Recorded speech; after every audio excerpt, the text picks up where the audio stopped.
राधे राधे। भक्तों, अवतारी सिद्ध पुरुषों के अंदर जो शक्ति होती है उसको उनके जो श्रद्धावान भक्त होते हैं वही समझ पाते हैं। सामान्य व्यक्तियों के समझ में नहीं आता। सामान्य व्यक्तियों को विश्वास ही नहीं होता, इसलिए समझ में भी नहीं आता है। श्री अतुल चंद्र चंपटी जी का चरितावली आप सुन रहे थे।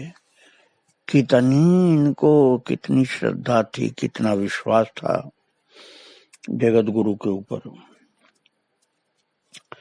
जगत बंधु के ऊपर, जगत बंधु सुंदर जी के ऊपर कितनी श्रद्धा थी इनको कि जगत बंधु सब कुछ कर सकते हैं, ये इन्होंने स्वयं ही देख लिया, सत्य की खोज कर लिया कि जगत बंधु स्वयं महाप्रभु चैतन्य के अवतार हैं।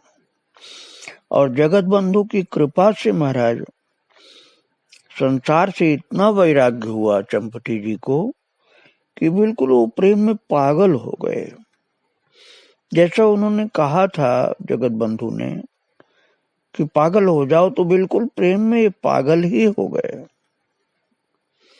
और तब जगत बंधु उनको चंपटी से भी बड़े एक पागल के पास ले गए, महापागल के पास। वो पावना में ले गए उनको, एक पुराने मकान के खंडहर में। मैंने आपको बतलाया था जगत बंधु के चरित्र में कि वो बहुत बूढ़ा शिव जिसको कहते थे, जो जगत बंधु को जगह जगह कहता था और बूढ़ा शिव कहते थे, उस महान सिद्ध अवधूत को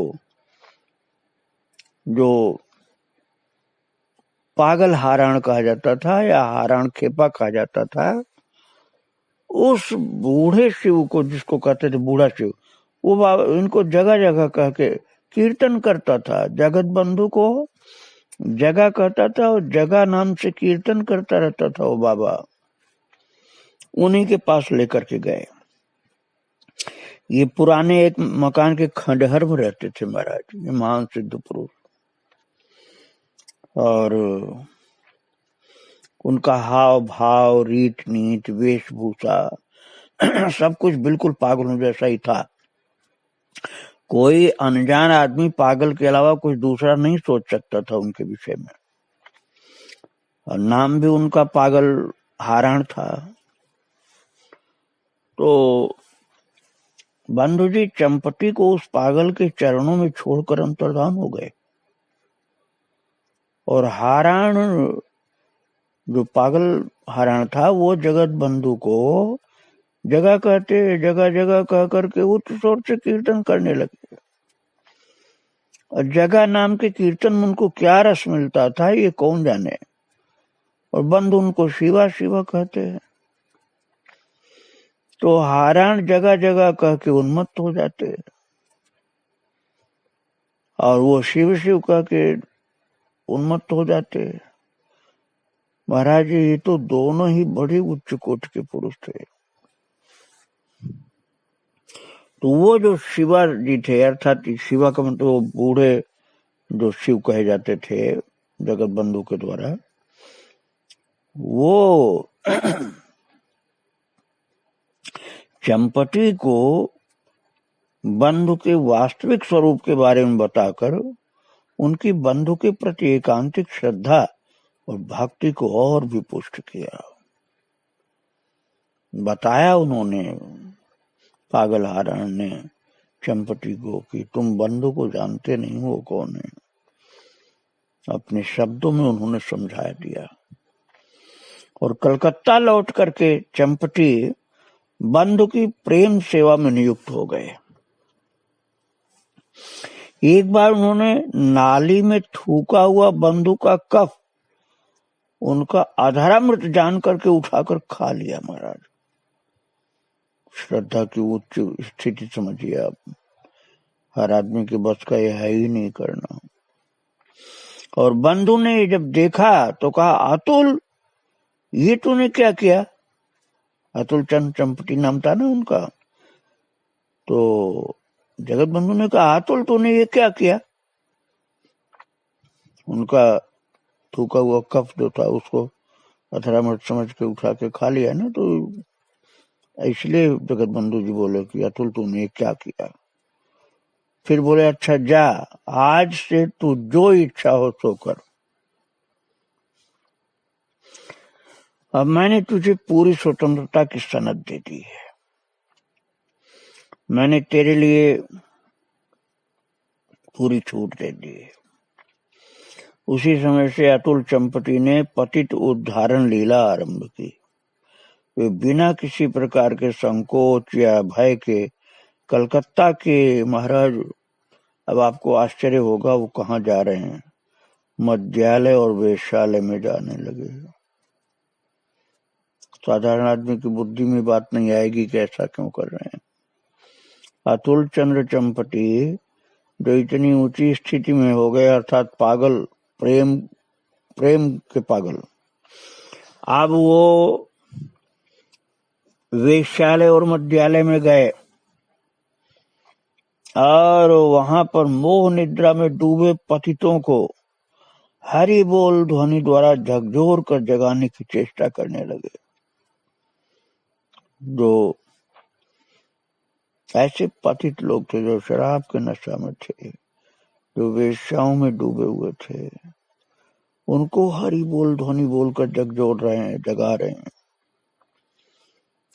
ऐसी स्थिति थी अतुल चंद्र जी की। और जगत बंधु ने फरीदपुर में गोयाल चामट में श्री अंगन की प्रतिष्ठा की। सन 1900 से 1902 तक प्राय 2.5 वर्ष चंपटी ने श्री अंगन में रह करके वहां की सेवा परिचालना की। 1921 में जगत बंधु के अप्राकट्य के पश्चात वे अधिकतर कलकत्ता में ही रहने लगे। वे बंधु विरह में यत्र तत्र डोलते रहते, रोते रहते बंधु विरह में। जब जो मिल जाता उसे खा करके उधर पूर्ति कर लेते, पर हरि बोल नाम अनवरत करते रहते थे, क्योंकि जगत बंधु ने ये प्रेम दान दिया था उनको। और माकड़दह निवासी श्री विपिन बिहारी चट्टोपाध्याय चंपटी के सहपाठी और बाल्य बंधु थे। वे अक्सर उन्हें माकड़दह ले जाते। दोनों बंधु मिलकर नृत्य कीर्तन करते और भाव समुद्र में डूब जाते। दोनों में प्रेम का कलह भी हो जाता था, प्रेम का। चंपटी अपने को गोपन रखने की चेष्टा बहुत करते, इसलिए वे सदा पागल का सा वेश बनाए रखते। पर इतने पर भी जब उनकी महापुरुष के रूप में ख्याति होने लगी, यद्यपि उन्होंने अपने को छिपाने के लिए पागल का वेश बना लिया था, लेकिन फिर भी कुछ लोग उनको महापुरुष के रूप में जानने लगे, तो वे जानबूझ करके ढोंगी या ठग का सा बाह्य आचरण करने में लग गए। ऐसा आचरण जानबूझ के करने लगे कि लोग ढोंगी समझें या ठग समझें, गलत समझें उनको। ये गौड़ीय वैष्णव जीवन के लेखक प्रातः स्मरणीय महात्मा हरिदास जी के उल्लेख से ऐसा प्रतीत होता, सिद्ध होता भक्तों। उन्होंने ऐसा लिखा है कि एक बार एकादशी के दिन वे उनसे मिलने गए। उन्होंने एक भक्त से रबड़ी मंगवाकर उन्हें खिलाई। रबड़ी खिला करके उनके साथ बाहर निकले। उनसे बोले, देखो मैं जिससे जो कहूंगा उसे केवल सुनना, कुछ बोलना नहीं। तब कुमार टोली में एक सज्जन के घर जाकर बोले, देखिए ये ब्राह्मण संतान आज मेरा अतिथि है, इसने सवेरे से कुछ खाया नहीं है। 8 आने पैसे दें तो इसे कुछ खिला दूं। उसने मुश्किल से 2 आने पैसे दिए। तब वे सोनागाछी में वेश्यापाड़ा की ओर मुड़े। वेश्याओं को साष्टांग दंडवत करते हुए हरि बोल, जय प्रभु जगत बंधु सुंदर की जय, जय सुंदरा बाई की जय की ध्वनि करने लगे और चारों ओर से वेश्याएं निकल आई। किसी किसी ने अवाच्य कुवाच्य भी उनको कहा, पर वे परमानंद पूर्वक हरि बोल ध्वनि करते रहे और थोड़ी देर में बोधन पार्क की ओर जाने लगे। हरिदास दास उनके पीछे जाते जाते सोचने लगे, आया था इनसे पूछने की भक्ति कैसे हो, पर ये तो पागलों की तरह न जाने क्या क्या कर रहे हैं। उसी समय चंपटी ने पीछे घूम करके कुछ मुंह बनाते हुए कहा, शाला भक्ति कैसे हो, भक्ति होती भिक्षा करने से। अब आप समझ लीजिए कि कितने सिद्ध हो चुके थे कि उन्होंने इनसे भी कुछ कहा नहीं था। हरिदास दास उनको पीछे चल रहे थे, तो चंपटी जी से कुछ भी नहीं कहा था, केवल मन में सोचा और मन में सोचते ही वो उनको ऐसा उत्तर दिए। अब उन्हीं के शब्दों में मैंने आपको सुनाया है जो बोले थे, उस शब्द पर आप ध्यान नहीं दीजिए, भाव पर ध्यान दीजिए। हरिदास दास उनके पीछे चल रहे थे और सोच रहे थे केवल मन में कि आया था इनसे पूछने की भक्ति कैसे हो, पर ये तो पागलों की तरह न जाने क्या क्या कर रहे हैं। बस उसी समय जो ही मन में सोचा हरिदास दास ने, उनके सोचते ही चंपटी ने पीछे घूमकर कुछ मुंह बनाते हुए कहा, शाला भक्ति कैसे हो, भक्ति होती भिक्षा करने से। महाराज उनकी वो तो अंदर सोच रहे थे, बोले थोड़े थे, लेकिन उनके सोचने का उत्तर दे दिया ऐसा चंपटी ने, भक्ति होती भिक्षा करने से। इतना कह करके वे राम बागान में डोमों की बस्ती में जाकर हरि बोल कह के भिक्षा मांगने लगे। किसी ने पैसा दिया, किसी ने ढेला, किसी ने इस प्रकार से, मतलब 5 आने कुल हो गए और 2 आने एक जगह हुए थे और इस तरह से ढेला पैसा इकट्ठा करते करते 5 आने हुए। तो अवकाश पा करके हरिदास जी ने उनसे पूछा, दादा आप मिथ्या बोलकर भिक्षा क्यों करते हैं? अब आपको पीछे की जो मैंने सुनाया उस बात पर ध्यान दीजिए, तब समझ में आएगी बात। बात ये थी कि वो भूखे तो थे नहीं हरिदास दास, और ये बोल रहे हैं कि ये बहुत भूखा है, इसके लिए ब्राह्मण संतान जो है मेरा अतिथि है, इसने सवेरे से कुछ खाया नहीं है, इसलिए 8 आना पैसा मांग रहे थे। महाराज बहुत ऊंचे सिद्ध पुरुषों की बात है, इसको तो आप मर्यादा के रूप में नहीं देखेगा, नहीं तो समझ में बिल्कुल नहीं आएगा ये। तो इसलिए हरिदास दास जी ने कहा कि दादा आप मिथ्या बोलकर भिक्षा क्यों करते हैं? अब आप देखिए उसका रहस्य आगे। तो उन्होंने कहा, जगत बंधु ने कहा है कि केवल हरिनाम सत्य है और सब मिथ्या है। मिथ्या का और सत्य और मिथ्या क्या रे? अरे बहुत अद्भुत उनकी भाषा थी। बोले मिथ्या का और सत्य, और मिथ्या क्या है और सत्य क्या है? अरे मिथ्या क्या है रे शाला? फिर बोले मैं ऐसे न करूं तो लोग मेरा स्मारक नहीं खड़ा कर देंगे। अब आप समझ लीजिए, मतलब जानबूझ करके ऐसा कर रहे हैं कि जिससे लोग इनको बुरा समझें। कह मैं ऐसा नहीं करूंगा तो लोग मेरा स्मारक बनाने में लग जाएंगे, मुझे बहुत बड़ा सिद्ध बताने लग जाएंगे, इसलिए जानबूझ करके ऐसा कर रहे हैं जिससे लोग इनको गलत समझें, बुरा समझें। एक बार हरिदास ने चंपटी से कहा, दादा मेरे भावी जीवन का कल्याण हो, इसका उपाय करें। तो चंपटी बोले कि हाँ कर सकता हूं, मुझे 16 आना दे। तो हरिदास बोले, मेरे पास मान अभिमान को छोड़ और क्या है जो दूं। ये सुनकर के चंपटी ने कहा, शाला पेशाब से जन्म। अब आप सुनिए शब्द तो आपको खराब लग रहा होगा शायद, लेकिन इस सिद्धों की वाणी है जो सुन रहे हैं आप। तो चंपटी ने कहा, शाला पेशाब से जन्म और श्वास में प्राण और उस पर मान अभिमान। अब ये जो वास्तविक स्थिति है उसको समझा रहे हैं कि हम लोग कोई स्वर्ग से, कोई वैकुंठ से तो शरीर लेकर के आते नहीं। उस शरीर के जन्म की बात कर रहे हैं कि पेशाब से जन्म हुआ और श्वास में प्राण है। श्वास जरा से रुक जाए तो प्राण खत्म। और जन्म जैसे हुआ आपको पता ही है, उसको बात को मैं कैसे बताऊं, इशारा बात रहे इसमें। और उस पर भी मान अभिमान।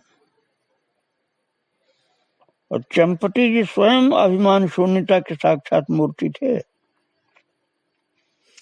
महाराज उन्होंने जब हरिदास दास जी से कहा कि भिक्षा करने से भक्ति होती है, तब उनका आशय यही था कि अभिमान शून्य होने से भक्ति होती है। भक्ति में प्रधान बाधक अभिमान है। तो महाराज अब आप सभी भक्त लोग हैं, अपना अपना ये दूसरों का जो परिचय वाले हैं, जिनको जानते हैं आप, उनका आप देख लीजिए। यही मुख्य बाधा होती है भक्ति में। क्या? अभिमान। महाराज ये जल्दी पीछा नहीं छोड़ता है। साधना का अभिमान, त्याग वैराग्य तपस्या का अभिमान, योग्यता का, कला का अहंकार,